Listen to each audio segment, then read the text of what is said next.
Meio-dia e 2, o J1 está começando e a polícia já identificou o homem que aparece nessas imagens agredindo uma mulher dentro de um elevador em Valparaíso. O caso aconteceu na semana passada e daqui a pouquinho a gente volta a falar sobre essa agressão e como está a investigação da polícia. E aqui no estúdio nós recebemos a coach Elta Paula Miranda, que vai dar dicas de como se planejar nesse início de ano. Você vai ver ainda. Acidente na BR-020 em Formosa deixa 2 pessoas feridas. Moradores do Parque Estrela d'Alva 7 reclamam da falta d'água e asfalto em Rua do Bairro. Vamos mostrar o balanço do feriado de Ano Novo nas rodovias do entorno e do DF. Segundo a PRF, o número de motoristas dirigindo embriagados triplicou em relação a 2017. É agora no Jornal Anhanguera, primeira edição.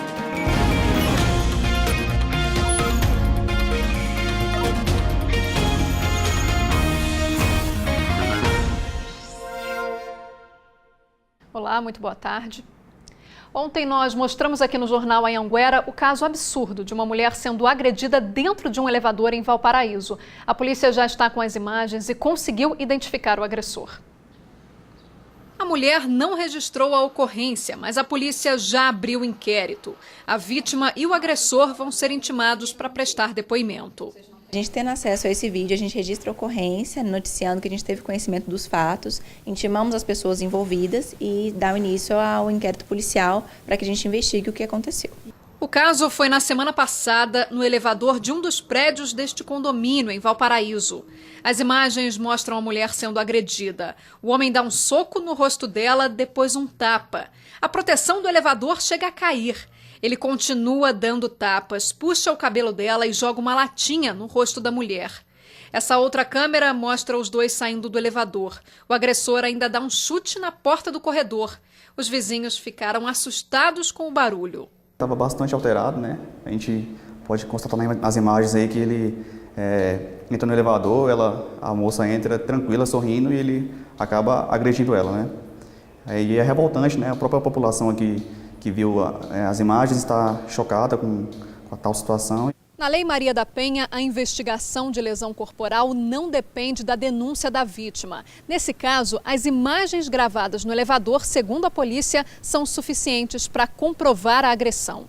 Como a agressão foi há poucos dias, marcas no corpo também podem ser usadas como prova. Se ela ainda tiver marcas no corpo, ela vai ser encaminhada ao ML para que essas marcas sejam comprovadas, essas lesões. Se ela não tiver mais com essas marcas no corpo, o próprio vídeo já comprova a lesão corporal que ela sofreu.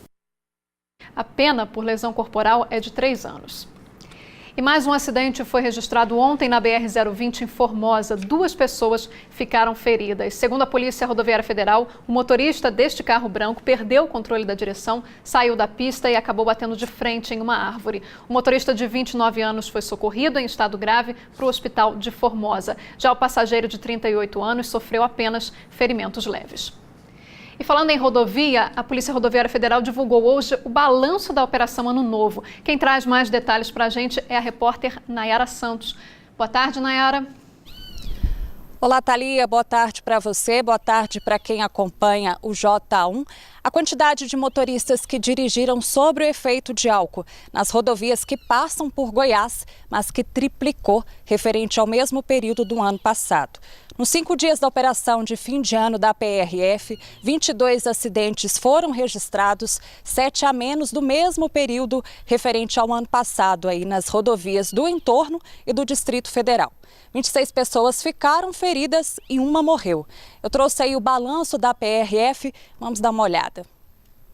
54 condutores foram autuados por embriaguez ao volante. Em 2017, foram 16 autuações.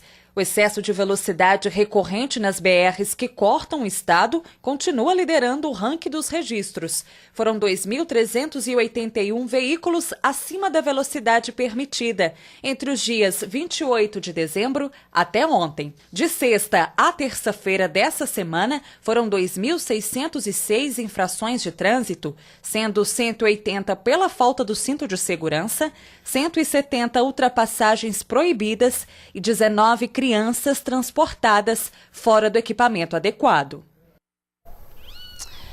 Bom, e lembrando também que nós mostramos aí no Jornal Anhanguera um acidente que aconteceu nesse sábado, em que 5 pessoas morreram na BR-020 em Formosa.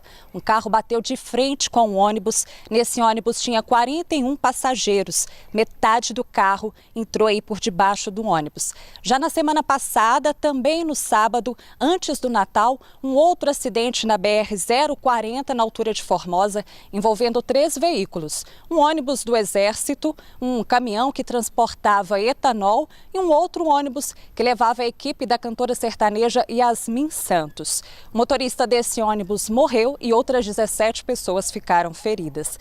A operação fim de ano da PRF termina hoje, mas a fiscalização nas rodovias vão continuar aí com o objetivo de diminuir o índice de acidentes. Aos motoristas que estão voltando para casa, muita tranquilidade e redobrar a atenção para evitar qualquer tipo de transtorno.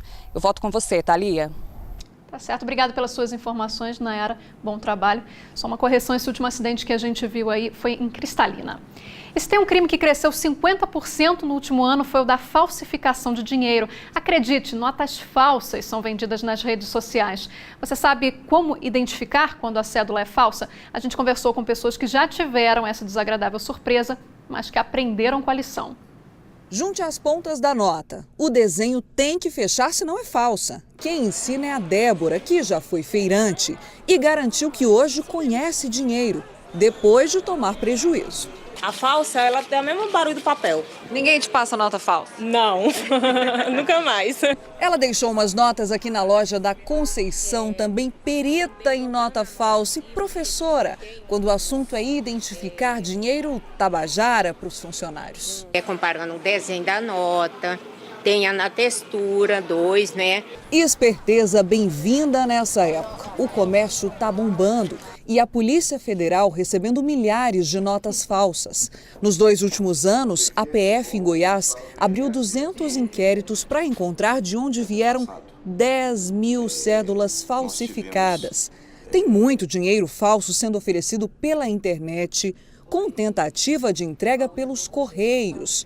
Então, bateu o olho na nota. Procure pelo menos 3 itens. Se replica o valor impresso neste campo. Inclinado se ver o animal que está impresso aqui, no caso aqui o peixe, ele está aqui na marca d'água. Ao fazermos a dobra da cédula, dessa forma, tem que haver uma coincidência precisa entre as linhas deste desenho. A cédula também tem microimpressões que só são identificadas ampliando em torno de 10 vezes a imagem, como aqueles números 50 ali na parte de cima da nota. E aqui na perícia da Polícia Federal existe ainda esse aparelho que ajuda a identificar o tipo de papel e o tipo de impressão usada para fazer o dinheiro falso. E é preciso mesmo ficar de olho que só no último fim de semana de 2018, a PM apreendeu R$ 14.300 em notas falsas. O dinheiro estava com um rapaz de 21 anos no Jardim Guanabara. Ele contou ter comprado o dinheiro falso por R$ 3.700 através de um anúncio em rede social. As notas foram entregues pelos Correios, segundo o suspeito. Com envio de objetos postais contendo cédulas falsas de pessoas com identidade fictícia. Esse dinheiro falso aí que chega à casa do comprador vendido nas redes sociais dificulta o trabalho da polícia, mas ninguém está no anonimato. O trabalho de inteligência das polícias, Polícia Civil, Polícia Federal, Polícia Militar, tem possibilidade de identificar o fraudador. Sabe aquele negócio de pegar o dinheiro e colocar logo no bolso? A Esther nunca desconfiou de uma notinha. Nunca observei. Se te entregarem uma nota de 100 falsa, vai passar batida. A amiga já está mais ligada. Essa é verdadeira, acabou de sair do banco. Hora da primeira rodada de participações aqui no J1. Você de toda a região do entorno pode participar. Anota aí o número do nosso WhatsApp, 984424000. Participação aqui no telão. Vamos para a primeira mensagem. Da Leia, aqui de Lusiânia. Aqui no Dalva 4 e 8 não tem água encanada, tá difícil para a gente todos os anos ter que pagar para dar furo no poço. Temos o direito também, assim como nos outros bairros. Tá aí a reclamação da Leia aqui de Lusiânia. Benilda também, de Lusiânia, essa é a situação que a rua fica quando chove na quadra 26 do Jardim Sion. É uma vergonha. Vamos dar uma olhadinha aqui no vídeo que a Benilda mandou pra gente? Agora, como se não bastasse só a lama, ainda tem os matos. Olha que maravilha esta rua que a gente mora. O senhor mandou asfaltar uma parte das ruas e simplesmente deixou esta rua aqui sem ser asfaltada. É a última daqui do Jardim Sion sem estar asfaltada. É uma vergonha mesmo, né? Uma situação que está sempre se repetindo, que a gente sempre mostra aqui no J1. E veja a seguir, moradores do Parque Estrela d'Alva 7 aqui em Lusiânia reclamam da falta de infraestrutura no bairro. E ainda, mais de 115 mil pessoas foram assistir a posse do presidente Jair Bolsonaro em Brasília. Nós voltamos já.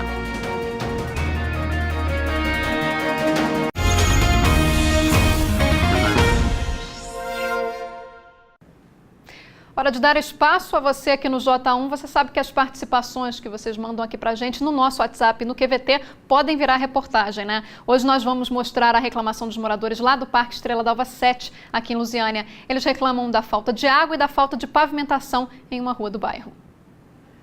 A cisterna de 13 metros de profundidade da casa da dona Naná secou. As manilhas no fundo do quintal são do poço que está sendo tampado. Como na casa dela não tem água encanada, já são 3 meses na seca. Aturou uns 3 meses só, né, Paula? 3 meses. É, só 3 meses só. Aí barrancou. Aí acabou. Agora nós tem água da chuva. Água por aqui, somente a da chuva, que ela vem estocando desde o mês de julho. Esse tambouro dá para uns 2 meses, né? Porque sábado eu vou viajar. Já a dona Maria reclama que se tivesse uma rede de água encanada na rua, não ia precisar de cisterna. Só este ano ela gastou mais de R$300 em manutenção. E olha que o poço está quase secando. Eu gastei 120 da bomba, as manilhas, agora que eu não sei o preço exatamente. E os problemas aqui não é só a falta de água, não. Olha só a rua. Segundo os moradores, na época de seca é muita poeira, já na época de chuva, muita lama. A dona Elza mora aqui há 26 anos e sente diariamente a falta de água e do asfalto também, né, dona Elza? É verdade, é verdade. A gente sofre todo ano com falta de água. Não só a mim, mas a população toda, a rua, o bairro todo sofre sem água, né? A gente vai assim, busca um pouquinho na casa de outro. Quando você não tem dinheiro para poder pagar para furar o poço e comprar manilha, é complicado, viu? Quando vocês vão reivindicar, o que eles falam? Fala que vai arrumar e passa anos e anos, 26 anos já se passaram e tá nós aqui nesse mato. Já moramos num lugar assim, bem precário, né? E com falta de água, com falta de arrumar rua. Então a gente se sente triste, né? Quem também sofre com a poeira é a pequena Ana Gabriela. A mãe conta que ela tem crises de falta de ar. Aí fica puxando forte por conta dessa poeira aí também. Quando vocês levam no hospital, o que eles falam? Lá eles passam remédios para fazer a imunização, aí ela fica bem melhor. Sobre a falta d'água, em nota, a Saneago diz que já implantou as redes secas, construiu o reservatório e executou a perfuração dos poços, faltando apenas a interligação, e que a conclusão da obra depende de captação de recursos. Em relação à reclamação dos moradores sobre o asfalto na Rua 14, nós tentamos entrar em contato com a Prefeitura, mas não responderam às nossas mensagens e nem atenderam às nossas ligações. Mudando de assunto agora, o governador Ronaldo Caiado e o novo secretário estadual de saúde foram ontem à noite até 2 hospitais de Goiânia que são referência de atendimento em todo o estado. Ronaldo Caiado chegou ao materno infantil junto com a equipe de governo por volta das 11 horas da noite. Ele visitou algumas alas do hospital e conversou com médicos da unidade. Me repassaram que o valor da dívida atinja 65 milhões de reais e que eles receberam 6 milhões e 500 mil reais. O materno infantil tem 177 leitos e é referência em cirurgias pediátricas. A unidade foi uma das que tiveram atendimento afetado no final de 2018 por conta do atraso no repasse de verbas às organizações sociais que têm contrato com o Estado. Segundo o secretário de Saúde, a nova equipe da pasta vai se reunir com as OSs para garantir que o atendimento seja mantido. Certamente buscaremos cada uma delas para que nós tenhamos um entendimento um pouco mais apurado desses problemas problemas todos, porque muitas vezes não são problemas simplesmente financeiros, às vezes existem alguns problemas organizacionais, de processo de trabalho. A gente precisa entender, né, cada qual e ver o que o Estado pode oferecer de ajuda em relação a essas organizações sociais. A segunda visita da noite foi no Hospital de Urgências de Goiânia, que passou por uma troca de gestão em 2018. O governador e o secretário de Saúde se reuniram com a direção da unidade. Como referência tenha uma capacidade de fazer um giro maior, um atendimento cada vez maior e também números de cirurgias e de uma permanência menor aqui num hospital de alto custo como é este hospital. Em setembro do ano passado, o Ministério Público recomendou à Secretaria da Saúde a rescisão do contrato com a OS Gerir, que administrava o Hugo na época. Segundo a promotoria, havia irregularidades na administração do hospital. Certamente, qualquer indicação de Ministério Público, nós não vamos ignorá-las, né? Nós precisamos entender que o Ministério Público é um órgão de controle, é um órgão que zela pelo cumprimento constitucional da legalidade. Então, ignorar, jamais vamos fazer isso. Segundo o governador Ronaldo Caiado, ainda é muito cedo para dizer se os contratos com as OS vão ser revistos e se o Estado vai reassumir a gestão dos hospitais públicos. Vamos degrau por degrau. Este não é o momento nem de nós estarmos projetando uma outra etapa. É o momento de nós buscarmos um entendimento. Tenho pedir aos servidores, como também aos prestadores de serviço, sejam pessoas jurídicas, sejam OS, que nos dê uma oportunidade, vamos buscar alternativa, porque não é admissível que a gente diga, olha, não tem como resolver. Isso é inaceitável, não é certo? Eu sou médico e sou o governador do estado de Goiás. Então, sei das dificuldades, mas vou encará-las. Nós procuramos a assessoria de imprensa do antigo governo, que diz que não tem como responder sobre os repasses aos hospitais Hugo e Materno-Infantil. E a posse presidencial ontem atraiu gente de várias partes do Brasil para a área central de Brasília. As 115 mil pessoas na esplanada não levaram só as cores verde e amarela em bandeiras nas camisetas. Foram cheias de esperança de dias melhores, mesmo que em cima de árvores ou apertadas na grade para ficar o mais próximo possível do novo presidente da República. Eu quero que seja um país assim melhor, mais oportunidade de emprego para as pessoas carentes. Quem chegou bem cedinho passou tranquilamente pelos 4 pontos de revista manual e com detector de metais, a começar por esse logo depois da rodoviária do plano piloto. Frutas eram cortadas pelos policiais e o lanchinho teve que ir num saco plástico transparente. Mas o bom humor foi junto. Com expectativa lá em cima, bem animadas. Muita coisa acabou ficando para trás nas barreiras. Aliás, um destaque desse dia foi o esquema de segurança reforçado, do chão ao alto dos prédios, onde atiradores de elite ficaram posicionados. E ao céu, uma câmera neste balão permitiu uma visão privilegiada. Ao todo, 6 mil agentes fizeram a segurança da posse. Polícia Federal, Polícia Militar, Força Nacional e Guarda Presidencial. Para aliviar o calor, os bombeiros ouviram os pedidos do público e jogaram água. E também fizeram 18 atendimentos. Uma pessoa foi levada pelo SAMU para o hospital de base com sinais de embriaguez. A PM também levou um homem para a 5ª DP acusado de importunação sexual. E segundo a Polícia Civil, 5 celulares e uma moto foram furtados. E para que a volta para casa fosse tranquila, ao contrário do começo do dia, em que o único acesso à esplanada era por essa pista aqui, que vai em direção ao Congresso, as 2 pistas foram liberadas para os pedestres. E muita gente optou por vir e voltar de transporte público. Os ônibus foram reforçados até às 7 da noite e o metrô até às 8. Ainda assim, o metrô precisou fechar os portões da estação central por cerca de 10 minutos como medida de segurança. É só para que as pessoas que estão ali possam acessar com segurança e quem também ainda vai entrar, possa entrar também de forma mais tranquila. Mas logo o movimento ficou menor. Não era nem 8 da noite, a rodoviária já estava com cara de feriado. A Flor aproveitou esse momento para dar um pulo aqui. Tava aquela história que ia ter isso, ter aquela, né? Eu fiquei com medo. Então agora eu vim depois primeiro para ver o movimento. Deu tempo de ver muitas bandeiras e pessoas empolgadas. Como numa boa festa, teve dança. E até o cachorrinho levou uma lembrança desse dia, mesmo que tenha ficado todo cheio de adesivos. Memória para todas as gerações. Foi legal. Eu cheguei tarde, aí não consegui ver muito. Aí eu vim em casa. Foi emocionante, quem estava lá sentiu bastante o calor humano, foi bacana. Já a Ivone veio de Minas, passou a virada na estrada. Chegamos aqui 4 horas da manhã, aqui em Brasília. Sem almoço, só com pipoquinha. Esforço que valeu a pena. Certíssimo, foi assim a realização dos meus sonhos. Desde que começou a campanha do nosso mito, eu falei para mim mesmo, estou aqui hoje. Quero contar para os meus filhos que ficaram em casa, quero contar para os meus netos, meus amigos. Quando terminou assim, foi muito bom, porque as pessoas começaram a recolher o lixo. Eu achei a atitude do pessoal muito bonita, porque eu acho que essa mudança também não só depende dele, depende de nós, né? Nós, como seres humanos, nós temos que fazer a mudança. Se a gente começar com boas atitudes, nós vamos ajudar ele a transformar nosso país. E no clima de final de ano, muita gente faz promessas, planos e traça metas para o ano novo. Uma das promessas que a gente ouve muito é: ano que vem eu vou emagrecer, mas nem sempre a gente consegue, né? Mas agora você acompanha a história de pessoas que conseguiram superar a obesidade e começaram uma nova vida com outros hábitos.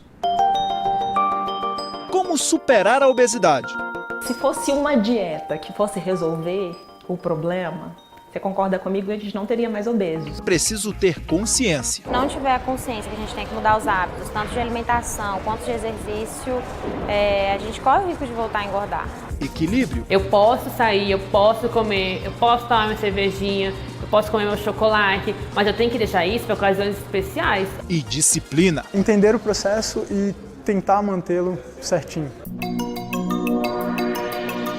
A Catiana chegou a pesar 110 quilos por causa de uma vida sem regras. Vida de faculdade, festas, sair, comer mal, não treinava, não fazia nem exercício físico, alimentação desregrada. Foram pelo menos 6 anos assim, mas o incentivo da família a fez mudar de vida.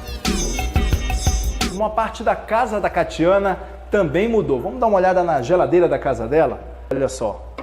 Poucos produtos industrializados, muitos ovos, verduras, saladas e frutas. E olha que bacana, uma palavra, isso mesmo, uma palavra ajudou no novo estilo de vida da Catiana. A falar, não, eu não preciso, eu não vou comer. E outra, né, Catiana? O resultado dessa disciplina não veio do dia para a noite. Foram 3 anos para eliminar 35 quilos. Saí de 110, aí fiquei nos 94 quilos. E aí, do ano passado para cá, que eu emagreci o resto. Movimentar o corpo é necessário. A Camila que o diga. Ela chegou a pesar 120 quilos. Fazia dietas, perdia um pouco de peso, mas não mudava a rotina sedentária. Até que decidiu fazer a cirurgia bariátrica, uma recomendação antiga dos médicos. E mais importante que isso, mudou os hábitos alimentares. Antigamente eu optava pelo pão francês, pão branco. Hoje eu prefiro o integral. Queijo branco, eu comia muito queijo mussarela, hoje eu prefiro branco. Haja fôlego! O professor de educação física chegou a pesar 160 quilos. Hoje, com 93 quilos, lembra que uma pessoa que ainda nem tinha vindo ao mundo foi o grande motivador da transformação. O menino estava para nascer e eu precisava dar o exemplo, né? Como é que você vai criar alguém se não tem compromisso com você? Como é que você vai ter compromisso com alguém? Foram 67 quilos eliminados durante 8 anos, com muitos altos e baixos. E aprender esse processo também, até ficar um processo saudável, demorou um pouco. Mas agora a vida voltou ao normal e de forma mais equilibrada. Hoje estou bem mais tranquilo, bem mais consciente do que eu preciso. Já não treino tantas vezes por semana, ou na intensidade que eu treinava antes. Hora de mais uma participação aqui com a gente pelo nosso WhatsApp 984424000. Vamos para a mensagem aqui no telão? Amanda do Jardim Gá, quero falar que faz mais de 2 meses que eu estou tentando fazer o cartão do SUS no Hospital do Jardim Gá e não consigo. Está aí a reclamação da Amanda. Vamos para a próxima mensagem.